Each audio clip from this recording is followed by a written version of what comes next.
And speaking of neurological disorders, the last one I'll talk about that, again, focuses on the microbiome is amyotrophic lateral sclerosis, which is a disease of motor neurons for which there are few treatment options. So again, a profound neurological disorder that patients don't have a lot of hope in terms of treatment regimen or treatment profiles.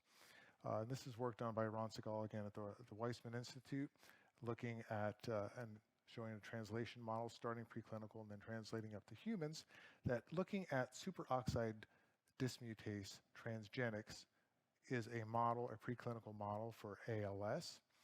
And they knew there was a microbiome component to this. So there's a lot of work to get to this figure here, because they did all kinds of serum-free, serum pathogen-free mice, germ-free mice, and antibiotic treatment to know that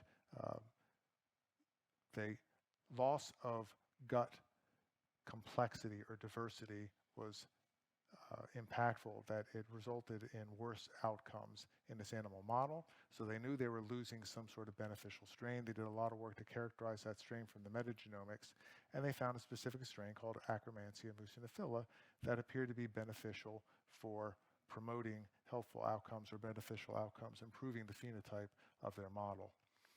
And that's shown here. So you can see in the relative to control mice, that show no effect, obviously, for ALS, that the ALS mice here, in the absence, so these are treated with antibiotic, that they have no gut microbiome, and they have very strong phenotype for ALS, and that when you gut implant or re-inoculate a specific strain into their gut, you get a massive, significant improvement in the profile or phenotype of these animals.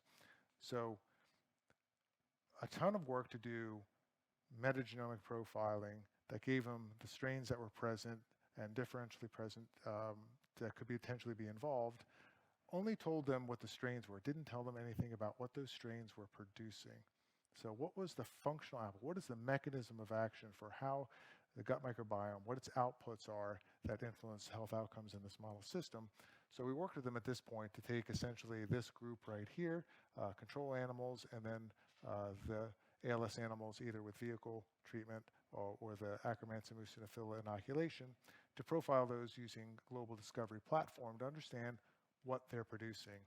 And lo and behold, a massive signal appeared for nicotinamide in the Akkermansia treated animals that associate with good outcomes. And there were some other signals that emerged too that they tested, but obviously this is the paper and this is what they talked about.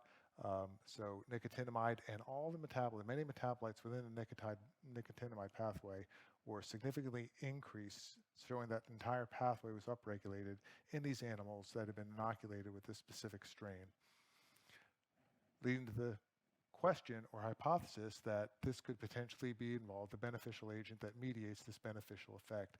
Well, they tested that, and looking at animals dosed specifically with nicotinamide versus placebo, significant and massive improvement in their phenotype, showing that nicotinamide alone was able to, presumably derived specifically from the super-producing strain of Akkermansia, was able to drive beneficial outcomes in this model system.